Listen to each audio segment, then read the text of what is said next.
Welcome to the Redbird Report, your destination for the latest on the St. Louis Cardinals. Here are your hosts, BK and T-Bone.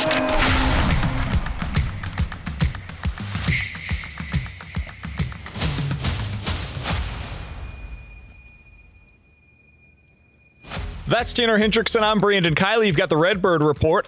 Jordan Walker, not in the lineup 3 of the past 4 games, T-Bone. We'll just get right into this thing. I have not been very critical of much that Ollie Marmol has done this year. I think the Cardinals manager, generally speaking, has done a pretty good job to get the most out of a team that is very clearly not playing with a full deck. So they're right around 500. He deserves a lot of credit for that. I'm a little confused by this one.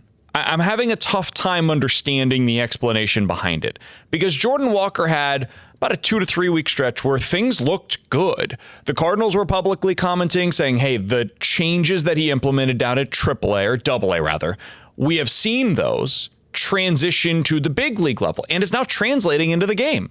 Okay, great. He's not only having success in the production, but the underlying stuff in terms of like the swing and miss on sliders outside of the zone, that's starting to improve as well. There's a clear pitch selection change, which is leading to more production for him.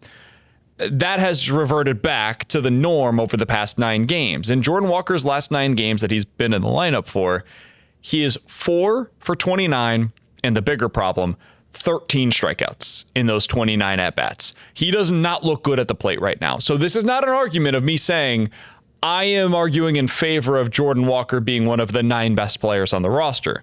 But that's not really about what this season has necessarily been about from day one. There are times where you're not putting your best lineup out there while acknowledging this is necessary for the future of our organization. Well, T-Bone, they're not doing that anymore.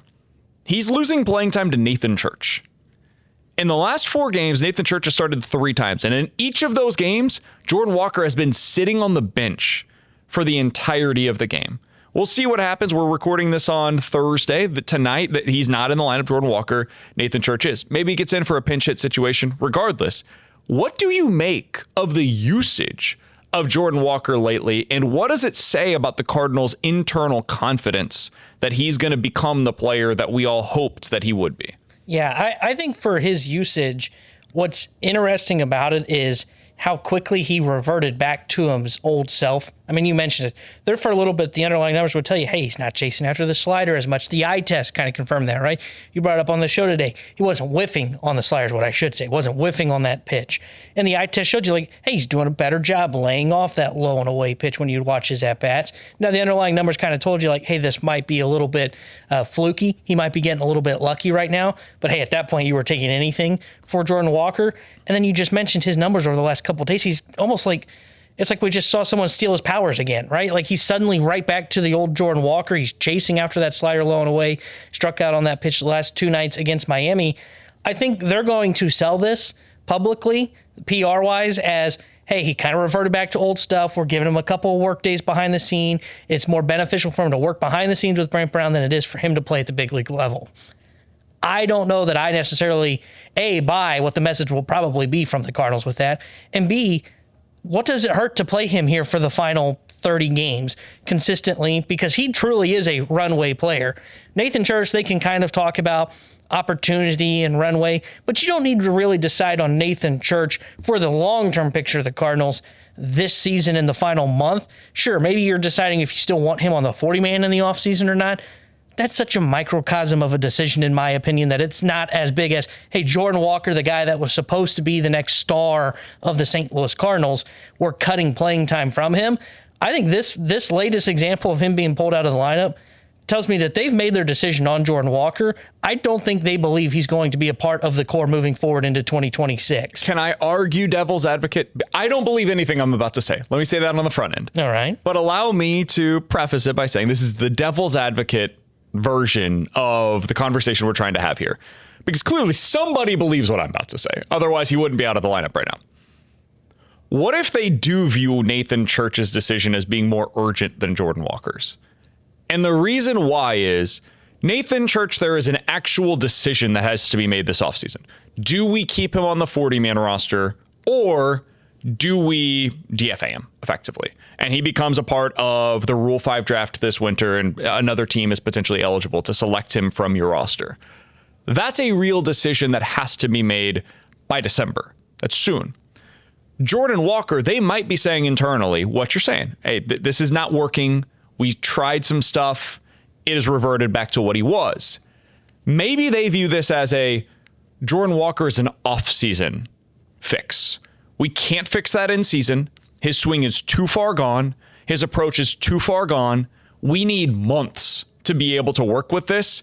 And once he gets into a game, there's a glitch. He loses his confidence and he reverts back to the old stuff that he was doing. So let's reel it in a little bit. You take some time off, do all the work behind the scenes, whatever, the same kind of stuff that he would be doing otherwise during the offseason. Let's get Nathan Church this opportunity now because we need answers. We need to find out if this is a guy that can actually play at the major league level or not, and then we can use that to inform our decision in the offseason. Whereas with Jordan Walker, there's probably no decision to be made on him. He's almost certainly going to be back with the Cardinals in some capacity next year, even if it's not as a starting player. But there's almost no reason to trade him this offseason because I can't imagine he holds much value elsewhere, much like he doesn't hold much value for the Cardinals currently. So does that hold weight to you? If that is the argument right now in favor of playing Nathan Church, could you buy it? Could they sell you on that? No, and there's two parts of it that I wouldn't buy. One, the Walker thing of we need the offseason to fix the approach. You had all last offseason to fix the approach, and you got nowhere with it. In fact, there's even an argument to be had. He feels more broken than he did last year in 2024. So, no, I wouldn't hear the argument of we need an offseason. That's just a good PR stunt that I would read right past. And then the second thing on Nathan Church. Do you have to really see it at the big leagues to find out if you have to put him on the 40-man? And the reason I bring that up, you know who never saw Major League Baseball and has sat on the 40-man roster all season long? Matt Koperniak. They put him on there. I don't think he's like wasting space, quote unquote, on the 40-man roster. He's there. He was there for depth reasons. You haven't seen him. It's not really hurting your ball club that he's on the 40-man roster. And I know that they would argue, the counter argument from their side would probably be, well, we have all these 40-man roster decisions. They're going to have plenty of 40-man spots going into this offseason. It's not as though they're going to be active in free agency. Exactly. And they're losing a couple of guys that we can just point at it that either A, their contract falls off the books, or B, it wouldn't be bad to take them off the 40-man. I mean, I hope Jose Fermin read the tea leaves from the way Ollie was talking on KMOX this week. Sounds like Fermin's a guy that may not be on the 40-man going into next year because they didn't view Brendan Donovan at like 60% as that much worse than him. So, yeah, I wouldn't listen to either of those arguments. I think this is them I think they're deciding, you know what, it's better to work with him behind the scenes. But I think the main thing here is I think they've just lost faith in Jordan Walker. I think once again they are putting him back on the bench, and they are going with the idea of, hey, it's about runway, but it's also about earned runway. Now, it would be fair to argue, has Church really earned that? You know, his numbers in AAA would suggest, okay, give him a shot. Why not? He can play great defense center field. And now you're also now giving opportunities to Newport, who's playing better. You're giving opportunities to Burleson, who's playing better in the outfield, to Herrera as the DH. All these guys are playing better than Jordan Walker. So as much as I, at the beginning of the year, was like, hey, you've got to play him. I think after the All-Star break, I said, hey, you've got to play him as much as possible.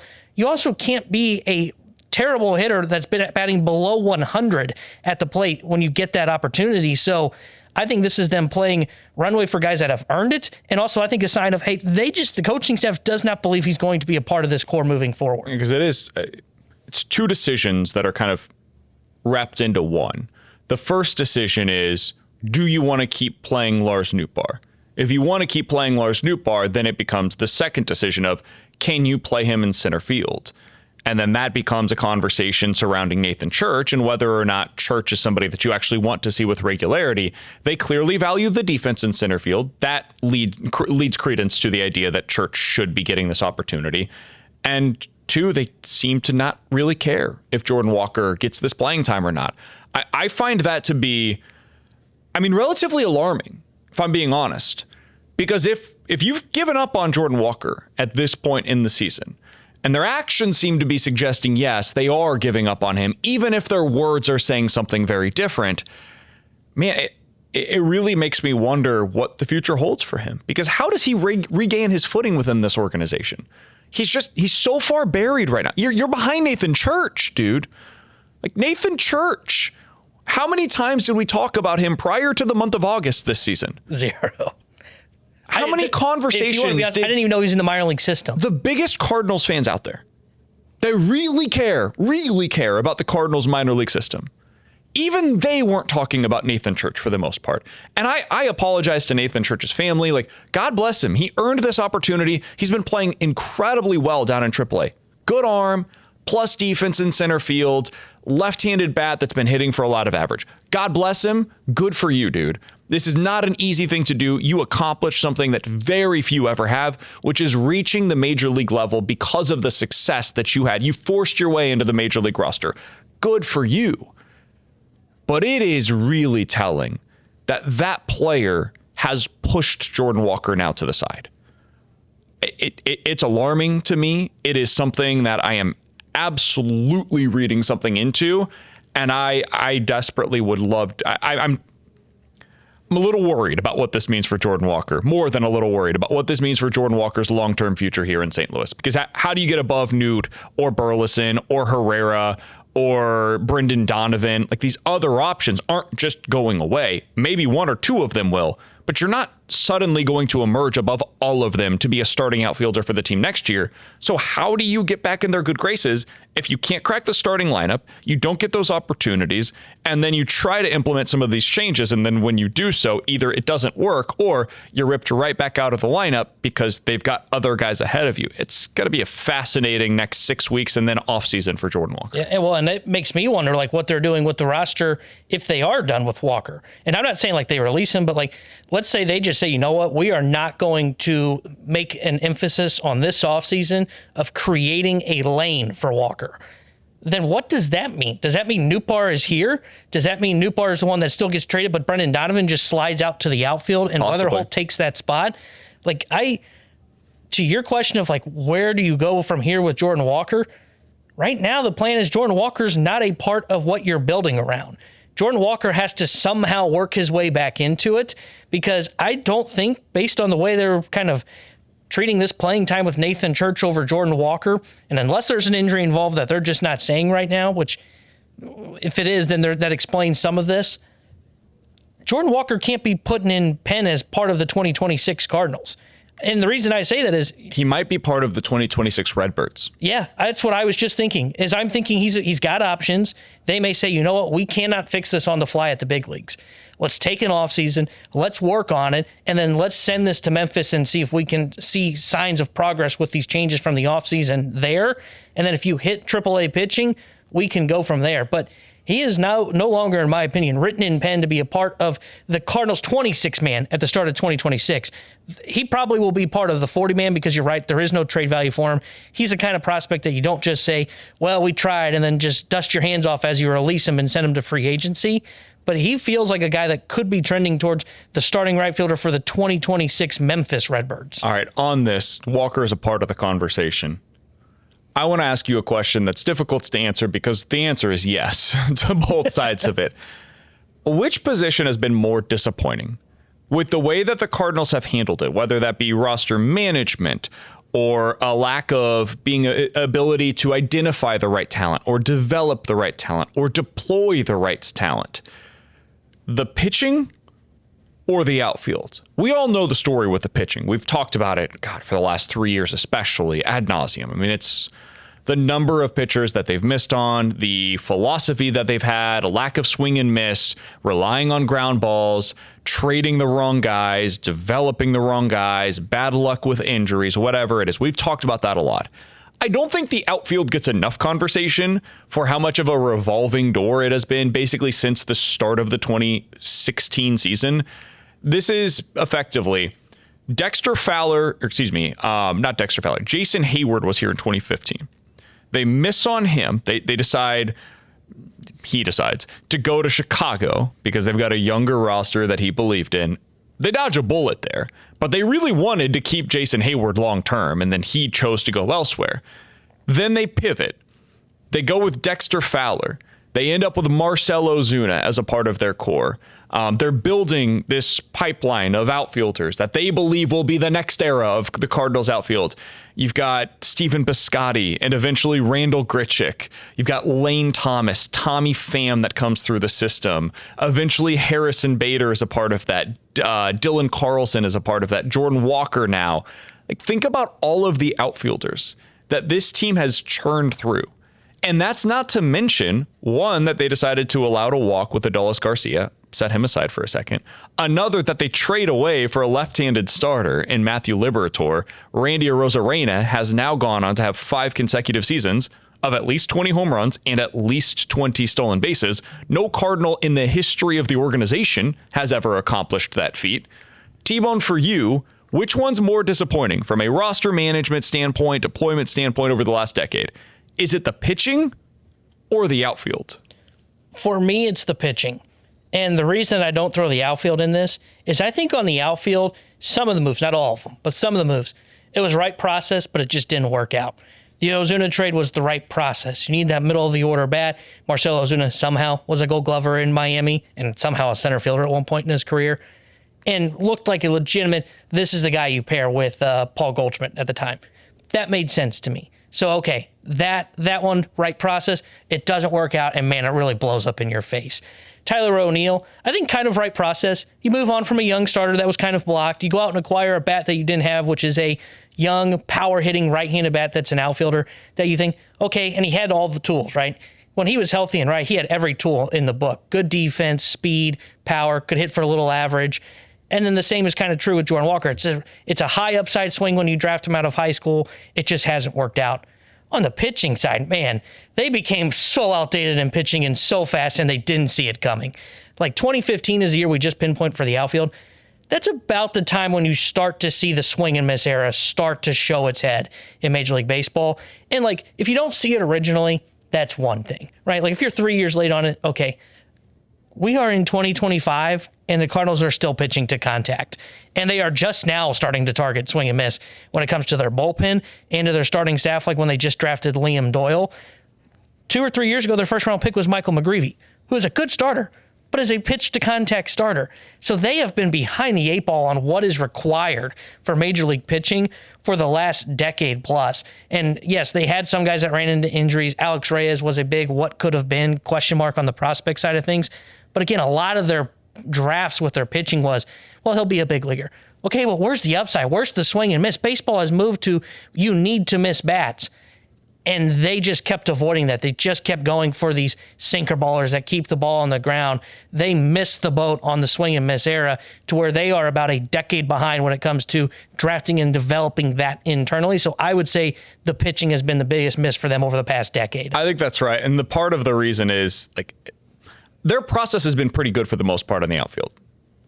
It hasn't worked, but it's mostly been pretty good. Hey, let's draft and develop. We've got these like big time toolsy prospects, and we think eventually some of them will hit.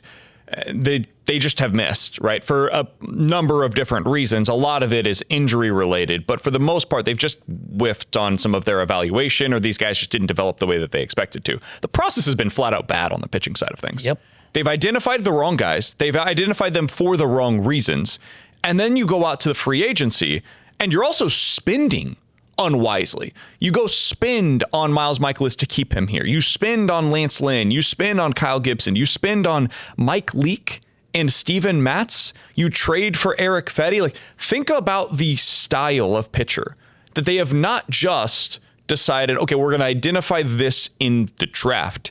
It's also spending money to go out and acquire those players via free agency or to trade for them via draft or via assets in their system. I think that's the bigger whiff to me, but the outfield, I don't think it's enough talk. I mean, they've been really bad in that area, but at least they tried. They tried to get it right by going out and signing Dexter Fowler. I think maybe they should have gone a different direction, but they tried with him. Marcell Ozuna, I will give them all the credit in the world for the process. They tried. They went out there and acquired a guy that had the potential to hit what he has since hit with the Atlanta Braves. Like they got the right player, just the wrong timing because apparently his shoulder didn't work when they decided to trade for him. And a lot of their prospects, like you never know. You never know who's going to work, and many of them have not. the pitching side of things, they were just wrong from the very beginning, and they were never able to get this thing back on track. And now they're years and years and years away from it being able to work once again. Coming up next, what are the lessons from the 2025 seasons? We just talked about some of the lessons from, the last decade. What if we magnify that on the 2025 season alone? We'll get into that next year on the Redbird Report. All right, so what are the lessons from the 2025 season? We just talked kind of bigger picture, how the Cardinals got themselves into this mess. But if you specify it for just this year, T-Bone, what have we learned? 2023, I guess it would have been. The lesson was, oh my God, you cannot do this again with the outfield defense. That has to get fixed. And they did since fix it. Maybe too much so. What would you say is your biggest lesson from 2025? I think the biggest lesson for me, and defense is like on the list of lessons for me, but I don't think that is the biggest one that I would take away. And I have a tough time deciding if this is fair or not towards the Cardinals. But the big leagues is not a league for development. And I think that they are kind of learning that in this Runway season when we talk about Jordan Walker and trying to make swing adjustments with him behind the scenes and taking days off and trying to fix his swing. Man, it is so hard to do that once you're here at the big league level. That process should have been taking place at AAA when you're trying to fix his swing. I think Victor Scott II is going through the same process here as well. It is very hard to develop his bat here at the major league level. If we're being honest, he probably wasn't ready from an offensive perspective to be here at the major leagues. Look at how long it kind of took Gorman to kind of figure out his swing adjustments. For the first part of the season, Nolan Gorman was the guy that we were talking about that had been brushed to the side, and we were having questions in our first couple of episodes on the Redbird Report about, I thought this season was about Runway. Where is Nolan Gorman? And they were working with him behind the scenes. He's starting to show the signs of that finally coming true. And then also the same with like Palante. Palante trying to learn here at the big league level to be a pitcher. But the reason I say I have a tough time knowing if this is unfair or not is it also could just be these guys just aren't good ball players, right? And that could ultimately be what the decision is in this. But that would be one of my bigger lessons from 2025. Smaller ones that I think you can put into this is, one, defense can only get you so far.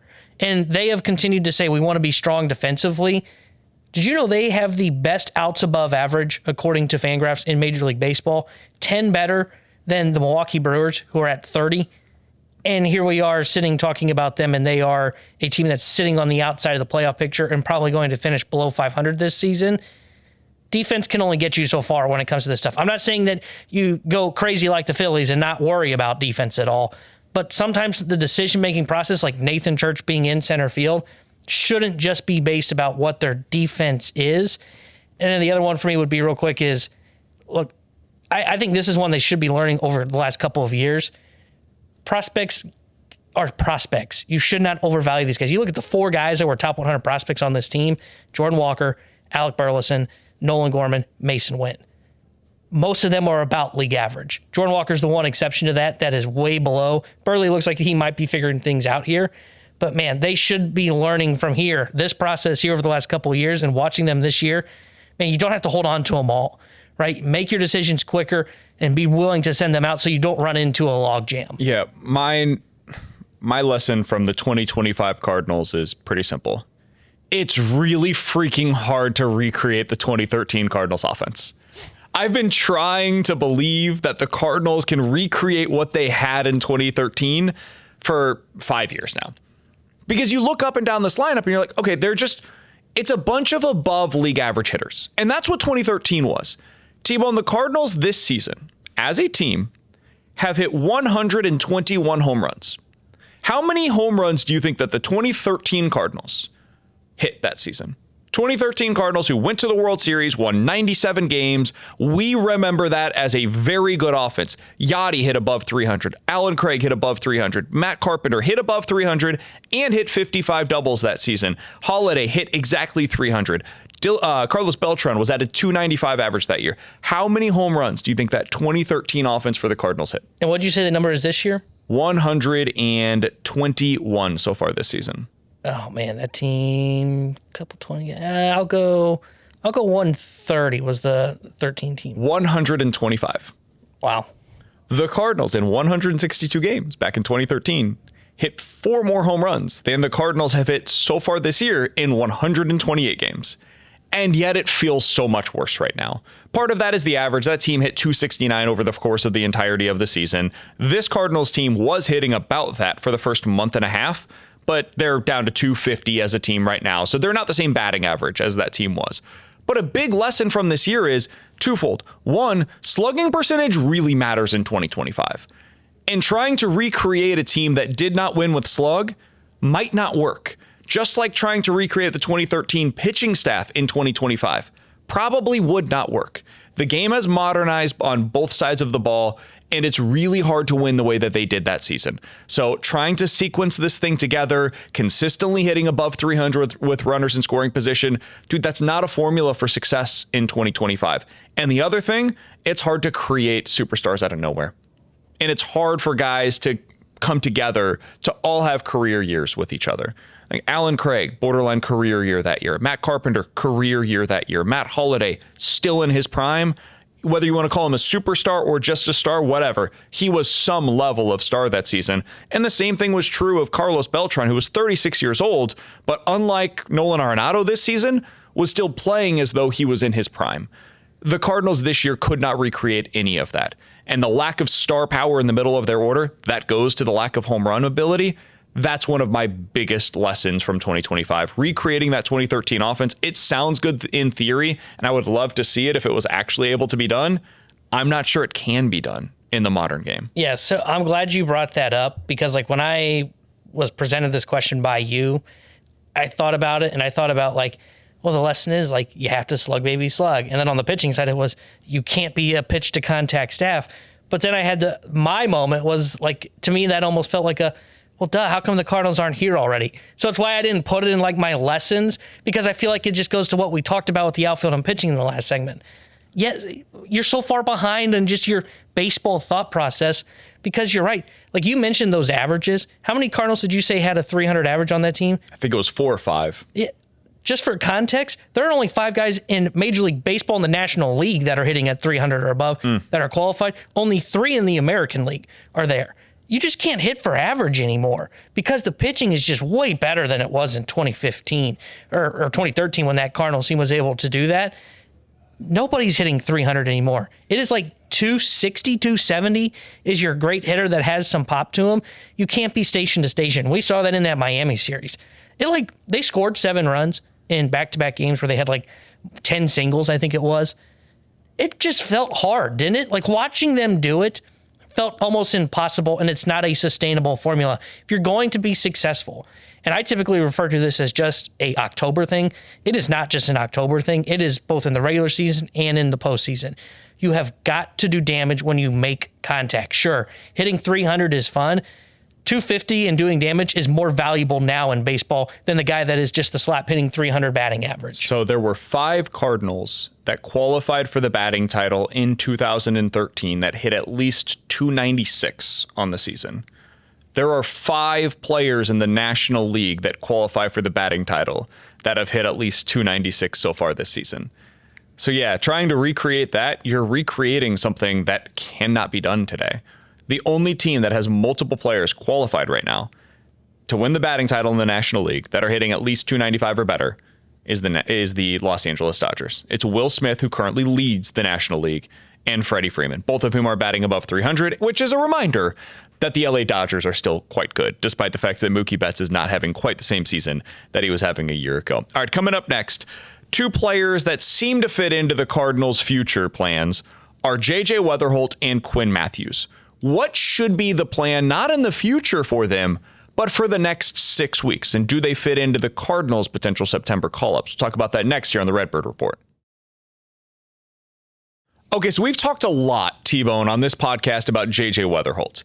What his future holds, when he should be called up to the major league level. This got another bit of national notoriety yesterday when Greg Amsinger, went on MLB Network and said, hey, I'd like to call up John Mozeliak and tell him that J.J. Wetherholt needs to be up in September. Okay, I would be fine with it. I'm not sure where he's getting all of the playing time, but with Brendan Donovan currently on the injured list, I think you could find a spot if you decided that's what's best for his development. But I could be swayed either way with that decision. I can understand the argument against it, honestly. Quinn Mathews I find to be really interesting right now. In his last 4 starts, he's gone a little over 21 innings, 16 hits, 30 strikeouts, and only 6 walks. That's 7 earned runs allowed in his last 4 starts. He's looking better. For context, in his previous 8 starts, he had gone 30 innings and allowed 30 walks and 23 hits. So he has allowed 6 walks in his last 21 innings and 30 in his 30 previous innings before that. The command's better. The velocity is still not where you would want it to be. I mean, his velo for his fastball is still hovering around 91, 92 miles per hour. You'd like to see that tick up before he gets up to the big league level. But T-Bone, if we see, let's call it 2 more starts, that takes you right up until the month of September. And he continues performing the way that he has in his last 4. That would be 6 starts of looking like the version that we saw a year ago, or at least closer to that. The results are looking more like what he was last year. I think I can make a pretty strong case that he should be one of the September call-ups this year. It's easier for me to do that on Quinn Mathews, honestly, than it is with JJ Wetherholt. And I'll go ahead and do that right now. If you decided to call Quinn Mathews up, part of this is opportunity cost. Okay, who am I not calling up because I called him up? Well, Chris Roycroft, maybe Gordon Graceffo, but you could probably make a roster move somewhere else. John King, if he's ready to go, but you've got a lefty on the roster right now that probably doesn't have a future, you could just DFA him the same way that you claimed him from somewhere else. I don't think there's really many other guys that are missing out on a significant opportunity by Quinn Mathews coming up. Okay, but where are you putting him? How does he fit into this roster? Are you just going to immediately put him into the bullpen? No. I'll go to a 6-man. You already need to buy some more rest for Matthew Liberatore. I think the same thing could be true at this point in time for Andre Palante. I don't think it's the worst thing in the world for Michael McGreevy to go back to the same rest patterns that he had at the AAA level, where he's starting once a week like he did down in Memphis. So it works for Quinn Mathews. It works for the other guys that are already in your rotation. And for Quinn Mathews, this allows him to find out, okay, I was able to adjust to AAA. I had all of these struggles. I failed spectacularly for the first time in my career as a professional. And I figured it out. My velo didn't go back to where it was last year, but I figured out how to pitch despite lower velocity at AAA. Now, what do I have to do to make those same adjustments at the major league level? Carry whatever it is, 4 starts probably, maybe 3, whatever it is, whatever he looks like over the final month of the regular season. Carry that into the offseason, and now you have that available to you as information in his data bank of, all right, when I got up to the big league level, they crushed my changeup. It was my best pitch in AAA, and then suddenly it didn't play anymore. Guys were waiting on it, and it was something that I didn't know how to adjust to. All right, well, what do I do for that? How can I make that pitch play off better for my other offerings? Do I need to develop something new? Do I change the shape of one of my pitches? Do I just need to work my ass off to make sure I've got that velo back up to where it was a year ago? Whatever it may be, that's information he would only get if he's able to pitch for a brief period of time at the major league level. Yes, this requires a 40-man roster move. Come on. I don't want to hear it anymore. Look at the 40-man. You could make that work. I don't see a whole lot of downside to this unless they think Quinn Mathews just needs a month of confidence, and they view the best way to do that is keeping him at AAA. That is something only they can know. I can't possibly know that on the outside looking in. But from my chair, just looking at it from the 10,000-foot view, I think Quinn Mathews has a pretty easy case to be made to be one of the Cardinals' 2 call-ups once we get to the month of September. Yeah, I've been the one that's kind of been hesitant on this just because, hey, you've got your 5 guys in your rotation. If you're calling up Quinn Mathews, to me, it's not in a bullpen role. It would be to remain as a starter. And because he had the 30 walks and 30 innings prior to his last handful of starts, I'd been hesitant to say, hey, yeah, bring him up here because I want to wait till he's just, whether you want to call full confidence or just he looks like a big league starter, and there are less questions about him.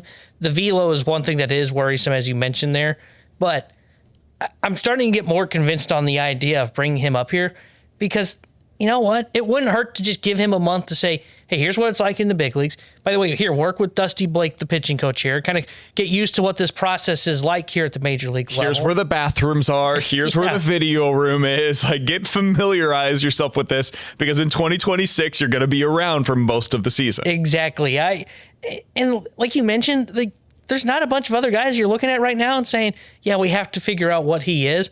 And it's mostly because they're bullpen arms. And that's not like a shot at like, hey, I don't want to see what Gordon Gracef was. No, like he's interesting. But bullpen arms are so tough to like evaluate year over year over year. I thought Ryan Fernandez would be with the 2025 Cardinals for the entire year, and he got sent down by the end of April. So bullpen arms are just so hard to like see what is actually going to carry over going into the next season. Starters are a little bit more predictable. Can't fully predict them, but they're more predictable. That's why I kind of want to see it. Now I'm kind of with you. And, man, they are running on fumes in that rotation. Whether it's Palante's running out of gas or Palante's just ineffective, one or the other. You can add Quinn Mathews to kind of be a piggyback or sixth starter in the rotation. Liberatore's running out of velo by the time you get to the fourth inning, to where they've already discussed it publicly of piggybacking Kyle Leahy with him. You don't have to worry about playing short with the bullpen in September because you get this extra arm that can be called up. You don't have to sacrifice a bullpen arm. It makes sense for Quinn Mathews to potentially be here in September, as long as he continues to pitch well in his like next start or two.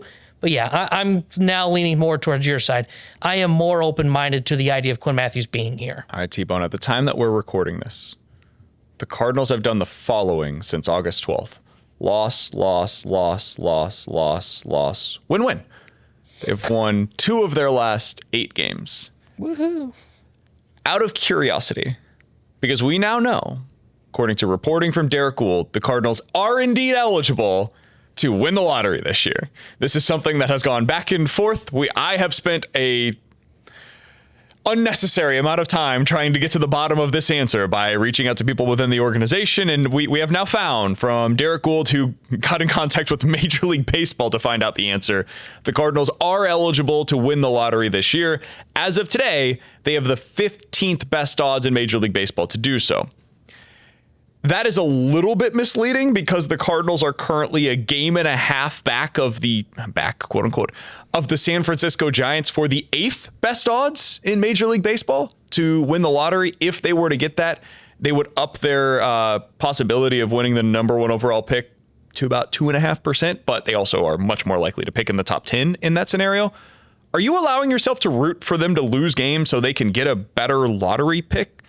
Or are you just watching these games and saying, hey, chips will fall where they may, and if they end up losing a bunch of games, so be it. And I guess one of the benefits of that is the fact that they would get a higher pick. How are you watching the Cardinals over the next 6 weeks as it pertains to what it means for their draft selection? Yeah, I know I should be watching them and like going, yeah, come on, let's go like tonight. Let's go Tampa Bay. I can't convince myself to do that. And it's mostly because of this. 2023, I would look at that roster and go, you're not going to be here, you're not going to be here, you're not going to be here. And I would say, what is the harm of losing? Most of these guys are just place fillers, especially that bullpen by the end of 2023. I don't know that most of these pieces are going to be here. Heim could go crazy in the offseason and really do a bunch of churning through the roster. But I think they're going to keep a decent amount of these guys. And I don't think it is best for them to just go through a unbelievably bad month of September, a really bad end to August here, and finish as like one of the 5 worst teams in Major League Baseball, because that's just not good for this young core. We talked earlier a couple of weeks ago prior to the deadline of, hey, like being in a playoff race would be very valuable for these guys. They're not in a playoff race, but being about a 500 team still would carry some value for these guys, knowing, hey, we belong in the big leagues. Yes, we had our ups and downs, but that was the process of us learning here at the big leagues. You finish as a bottom 5 team, bottom 7 team in Major League Baseball, it's almost kind of hard to look at each other in the locker room and go, yeah, we're big leaguers. We belong in the league. When the league basically just said, no, you're one of the worst teams here. I will be rooting for them to lose against Tampa Bay.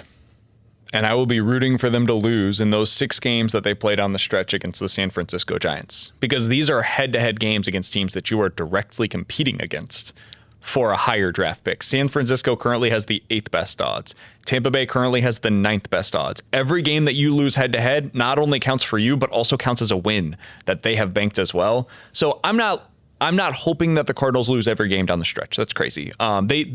I think they'll do a decent amount of winning the rest of the way, maybe win 40 to 45% of their games, whatever it may be. But when they go head-to-head against these teams that are right in front of them, I mean, they're, again, a game and a half back of San Francisco. They're a game and a half back of the Tampa Bay Rays.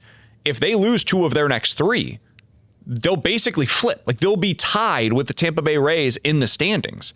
If they lose, let's call it 4 out of 6 against the San Francisco Giants, they would effectively be tied with the Giants in the standings, barring whatever happens in the other games down the stretch. So, yeah, I would love to see the Cardinals get the number 8 overall selection. That is the kind of talent that up until the last couple of years, they have not been able to acquire. And if you're telling me the difference is 2 or 3 games, I would rather them lose those 2 or 3 games than win them.